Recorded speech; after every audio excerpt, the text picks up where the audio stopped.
دنیا کا یہ نظام کروڑوں سال گزرنے کے بعد بھی اپنی درست حالت میں چل رہا ہے۔ سورج کا مقررہ وقت پر نکلنا اور غروب ہونا، موسموں کا وقت پر تبدیل ہونا، دن کے بعد رات کا آنا اور رات کے بعد دن کا آنا، یہ سب اللہ تعالیٰ کی قدرت کاملہ سے چل رہا ہے اور اس میں ایمان والوں کے لیے بہت سی نشانیاں ہیں۔ اللہ تعالیٰ نے مختلف فرشتوں کے ذمہ مختلف کام لگائے ہیں۔ ان میں سے ایک حضرت اسرائیل علیہ السلام ہے جن کے ذمہ روح قبض کرنا ہے۔ حضرت اسرائیل علیہ السلام یہ کام کیسے کرتے ہیں اور وہ کیسے دکھتے ہیں، اس پر ہماری ویڈیو موجود ہے جس کا لنک ڈسکرپشن میں دے دیا گیا ہے۔ ایک دن اللہ تعالیٰ نے حضرت اسرائیل علیہ السلام سے پوچھا کہ اے اسرائیل، آج تک تم نے جن لوگوں کی روحیں قبض کی ان میں سے کسی پر تمہیں ترس بھی آیا؟ تو حضرت اسرائیل علیہ السلام نے جواب دیا، اے میرے پروردگار، تو خوب جانتا ہے کہ روح قبض کرتے وقت ہمیشہ میرا دل دکھتا ہے، لیکن میری مجال کہاں؟ پھر اللہ تعالیٰ نے پوچھا، اچھا یہ بتا تمہیں سب سے زیادہ رحم کس پر آیا؟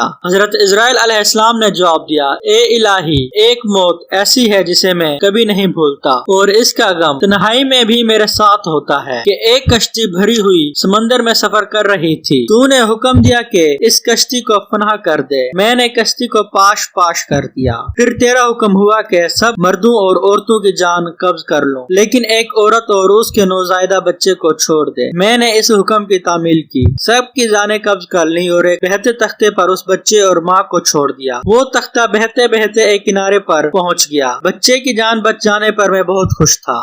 پھر تیرا حکم آیا، اے اسرائیل، اب اس ماں کی روح بھی قبض کر لے اور بچے کو اکیلا چھوڑ دے۔ اے الہی، تو خوب جانتا ہے کہ یہ حکم پا کر میرا کلیجہ کانپ گیا تھا اور اس بچے کو اس کی ماں سے جدا کر دیا۔ اب اس واقعے کو ایک مدت گزر چکی ہے لیکن وہ بچہ مجھے برابر یاد آتا ہے۔ اللہ تعالیٰ نے فرمایا کہ اے اسرائیل، کیا تو جانتا ہے وہ بچہ کہاں ہے اور کس حال میں ہے؟ تو حضرت اسرائیل علیہ السلام نے کہا، اے الہی، بے شک آپ باخبر ہے اور میں نہیں جانتا۔ اللہ تعالیٰ نے کہا کہ جب تو نے اس کی ماں کی روح قبض کر لی اور بچے کو تنہا چھوڑ دیا تو میں نے پانی کو حکم دیا کہ تو اس بچے کو ایک جزیرے پر چھوڑ دے، اور لہر نے ایک ویران جزیرے پر چھوڑ دیا۔ اس جزیرے پر ایک گھنا اور سرسبز جنگل تھا اور وہاں شفاف اور میٹھے پانی کے چشمے بہتے تھے اور بے شمار پھلدار درخت تھے، اور میں نے صرف اس بچے کی خاطر بے شمار خوشنما اور خوبصورت پرندے بھیجے جو ہر وقت چاہتے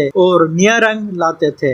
میں نے پھولوں کو حکم دیا کہ اس بچے کا بستر تیار کرو کہ وہ آرام کی نیند سوئے، اور ہم نے اسے ہر خوف اور خطرے سے محفوظ کر دیا۔ انہی دنوں ایک بھیڑیے کی ماں نے بچے جنے تھے، ہم نے اسے حکم دیا کہ اپنے بچوں کے ساتھ ساتھ اس بچے کو بھی اپنا دودھ پلائے اور اس کی دیکھ بھال کرے۔ اے اسرائیل، اس نے بھی میرے حکم کی تعمیل کی اور یوں بے عیال و مددگار بچہ پرورش پا کر خوبصورت اور صحت مند ہو گیا۔ ہم نے اس کے پاؤں میں کانٹا بھی نہ چبھنے دیا اور دنیا جہاں کی نعمتیں عطا کی۔ اے اسرائیل، تو جانتا ہے وہ بچہ اب کہاں ہے اور کیا کر رہا ہے؟ تو حضرت اسرائیل علیہ السلام سجدے میں گر گئے اور کہا، اے میرے پروردگار، صرف تجھ ہی کو علم ہے۔ تو اللہ نے فرمایا، اب وہ بچہ نمرود بن گیا ہے، میرے خلیل کو آگ میں جھونک دیا، اب وہ خدائی کا دعویٰ کر کے لوگوں کو میری راہ سے بھٹکاتا ہے اور ان پر تشدد کرتا ہے۔ تو دوستو، ہماری دعا ہے کہ اللہ تعالی ہمیں نیک عمل کرنے کی توفیق دے اور